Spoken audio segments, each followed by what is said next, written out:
अस्सलाम वालेकुम। आज की ताज़ा खबरों के साथ मैं हूं अब्दुल गफ्फार। सबसे पहले आपसे एक रिक्वेस्ट करूंगा, अगर आप हमारे चैनल पर नए हो तो प्लीज़ हमारे चैनल को सब्सक्राइब कर दें, साथ बेल आइकॉन को भी प्रेस कर दें ताकि हर नई आने वाली वीडियो का नोटिफिकेशन सबसे पहले आपको मिल सके। अब चलते हैं आज की ताज़ा तरीन खबरों की तरफ। सिर्फ 100 दिरहम के लिए एक अफगानी ने खातून को कत्ल किया, खातून का सामान भी चोरी किया। अब इस खबर की तफसील। दुबई की एक अदालत में समाअत के दौरान मालूम हुआ कि एक अफगानी शहरी ने एक वियतनामी खातून को सिर्फ 100 दिरहम के लिए कत्ल किया है।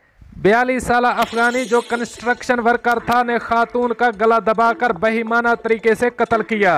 कातिल ने खातून के गले में कपड़ा डाला और इसके बाद लोहे की तार से गला दबाकर कत्ल किया।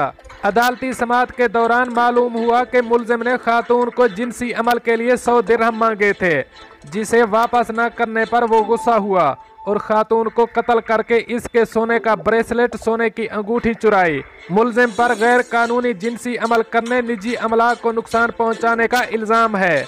वाकया एक इंटरनेशनल मसाज सेंटर में पेश आया, जिसका मुकदमा रास उल खैमा पुलिस थाने में रजिस्टर किया गया है।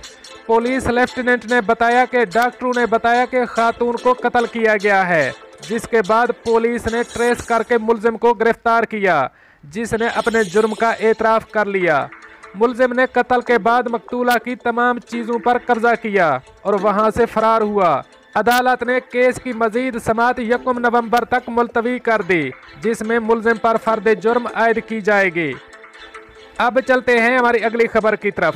दुबई शारजा की इंटरसिटी पब्लिक बस सर्विस बहाल, लॉकडाउन खत्म होने के बाद सड़कों पर वापस आ गई। अब इस खबर की तफसील।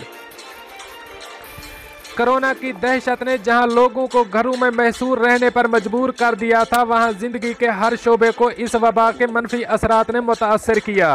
ताहम 6 माह का महसूर अरसा गुजारने के बाद और वायरस पर काबू पाने के बाद अब जिंदगी आहिस्ता आहिस्ता बहाल हो रही है। इसी तरह का अहवाल कुछ दुबई और शारजा का भी है, जहां 6 माह का तवील लॉकडाउन गुजारने के बाद जिंदगी के दीगर शोबाजात की तरह ट्रांसपोर्ट का शोबा भी बहाल हो रहा है। इस सिलसिले में दुबई और शारजा के माबैन इंटरसिटी बस सर्विस इतवार को दोबारा शुरू हो गई, जिससे मुसाफिरों को राहत मिली और उन्होंने एक बार फिर जिंदगी की रौनकें बहाल होते देखी। दुबई के roads and transport authority RTA बा इश्तराक Sharjah roads and transport authority ने इतवार के रोज 2 रास्तों E303 और E37A के साथ दुबई और शारजा के माबैन इंटरसिटी बस सर्विस बहाल कर दी, जबकि तीसरा रूट E315 2 हफ्तों के अंदर दोबारा शुरू होगा। दोनों महकमों के आला हुकाम ने कहा कि 3 में से 2 बाकायदा रूट्स ने इतवार को काम शुरू कर दिया है और तीसरा रूट जल्द ही 2 हफ्तों के अंदर काम करना बहाल कर दिया जाएगा। अब चलते हैं हमारी अगली खबर की तरफ। अबूज़ेबी पुलिस ने गैर कानूनी तौर पर निजी कारों में सवारियां ले जाने वाले ड्राइवरों को 3000 दिरहम जुर्माना करने का ऐलान कर दिया। अब इस खबर की तफसील।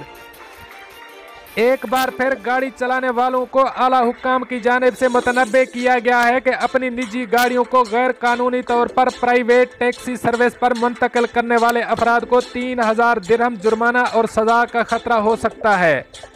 हुक्काम ने बताया कि सिर्फ लाइसेंस शुदा गाड़ियों और टैक्सियों को ही लोगों को मकामात पर ले आने और ले जाने की इजाज़त है। फेडरल ट्रैफिक कवानीन के मुताबिक गैर कानूनी तौर पर मुसाफिरों को नकलो हमल करने पर 3000 दिरहम जुर्माना, 24 ब्लैक पॉइंट्स का नुकसान और गाड़ी जब्ती है। अबूज़ेबी पुलिस ने बताया कि अमारात अबूज़ेबी में गैर कानूनी तौर पर मुसाफिरों को उनकी निजी गाड़ियों में ले जाने के इल्ज़ाम में रवां साल अब तक 2200 गाड़ियों पर जुर्माना आयद किया जा चुका है। समाजी राब्तों की वेबसाइटों पर पोस्ट करदा एक आगाही वीडियो में अबूज़ेबी पुलिस ने अवाम को मुसाफिरों की गैर कानूनी आमदोरफ्त और उनकी हिफाजत पर इसके मनफी असरात से मुताल्लिक़ खतरात से आगाह किया है। दोस्तों, ये थी कुछ आज की ताज़ा तरीन अपडेट्स जो मैंने आपके साथ शेयर की। मिलते हैं अगली अपडेट के लिए, तब तक मुझे दीजिए इजाज़त। अल्लाह हाफ़िज़ व नासिर।